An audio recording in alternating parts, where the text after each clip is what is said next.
में दुखों के गोते लगाते आया है, इसका कारण है सबसे बड़ा मिथ्या, कि आज तक हमने मिथ्यात्व को नहीं छोड़ा, सबने तत्व को धारण नहीं किया।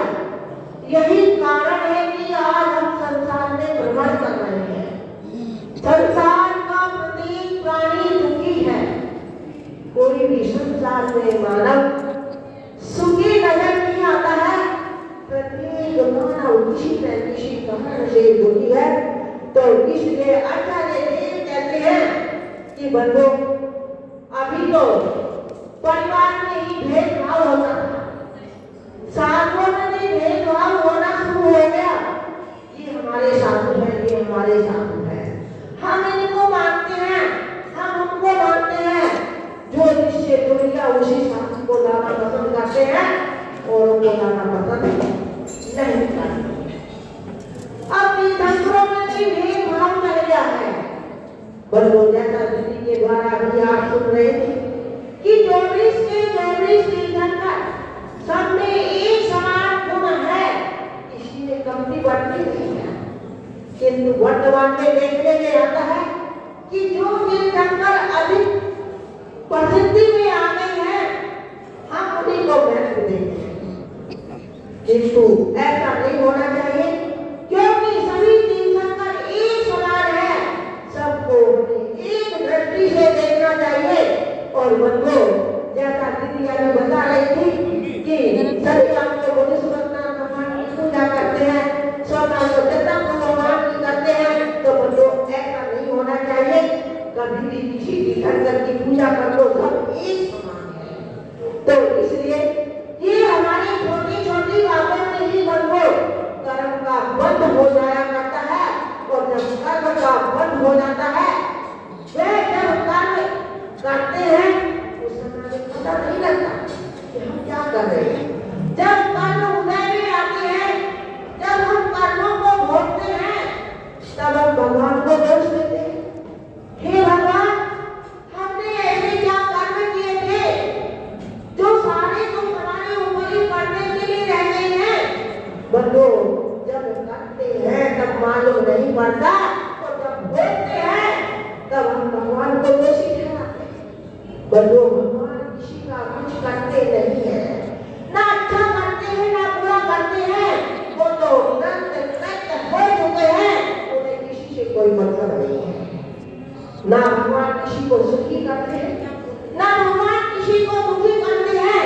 सुख और दुख अपने कर्मों के अनुसार मिला करता है।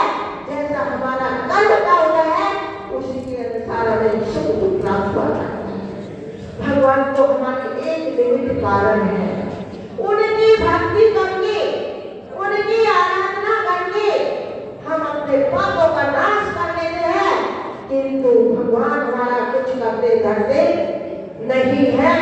बंधु, आज वर्तमान में देखा जाता है कि कुछ लोग कहते हैं कि जो कभी मंदिर नहीं आता, जो कभी भगवान की पूजा आराधना नहीं करता, वही वर्तमान में आज सुखी दिखाई देता है। उसी के बड़े बड़े व्यापार चल रहे हैं।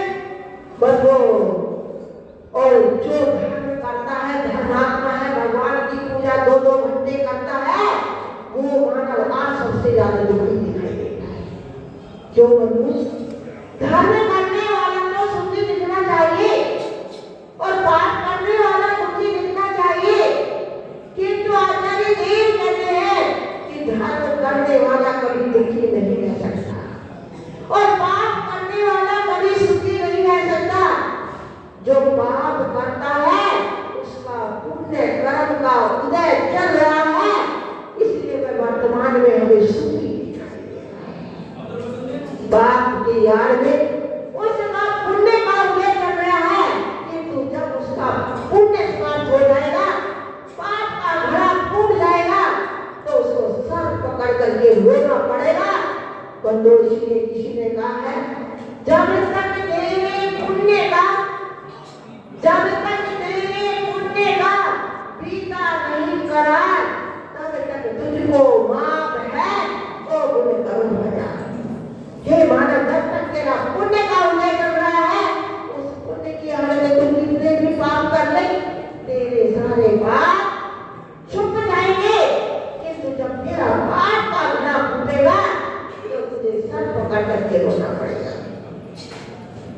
बंधु, हमेशा जो धर्म काटने वाले व्यक्ति यहाँ पर दुखी दिखाई दे रहे हैं, उनका पूर्व पाप का उदय है।